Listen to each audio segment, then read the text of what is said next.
తాకట్లో ఉన్న మీ బంగారాన్ని విడిపించి ఆ రోజు ఆన్లైన్ రేటుకి కొంటాం. Sharma gold company.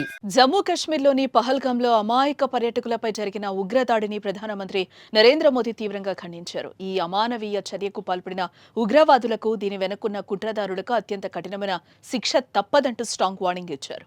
బాధితుల కుటుంబాలకు తప్పకుండా న్యాయం జరుగుతుందని ప్రధాని భరోసానిచ్చారు. మన్ కీ బాత్ 121వ ఎపిసోడ్లో జాతిని ఉద్దేశించి ప్రసంగించిన మోదీ కశ్మీర్ ఘటనతో భారత్ కన్నీరు పెడుతోందంటూ ఆవేదన వ్యక్తం చేశారు. ఆయన మరోపక్క ఉగ్రవాద దాడి చిత్రాలను చూసిన తర్వాత ప్రతి భారతీయుడు ఆగ్రహంతో రగిలిపోతున్నాడని తాను అర్థం చేసుకోగలిగానని ప్రధాని అన్నారు. ఉగ్రవాదాన్ని ప్రోత్సహించే వారి నిరాశకు, వారి పిరికితనానికి పహల్గాం దాడి అద్దం పడుతోందన్నారు. కశ్మీర్లో శాంతియుత వాతావరణం నెలకొంటున్న తరుణంలో కశ్మీర్ను మళ్లీ నాశనం చేయాలనే ఉద్దేశంతోనే ఉగ్రవాదులు, వారి యజమానులు ఇంత పెద్ద కుట్ర పన్నారని మోదీ ఆరోపించారు. మరోపక్క బాధిత కుటుంబాలకు మరోసారి హామీ ఇస్తున్నాను, మీకు న్యాయం జరుగుతుంది, ఖచ్చితంగా న్యాయం జరుగుతుంది.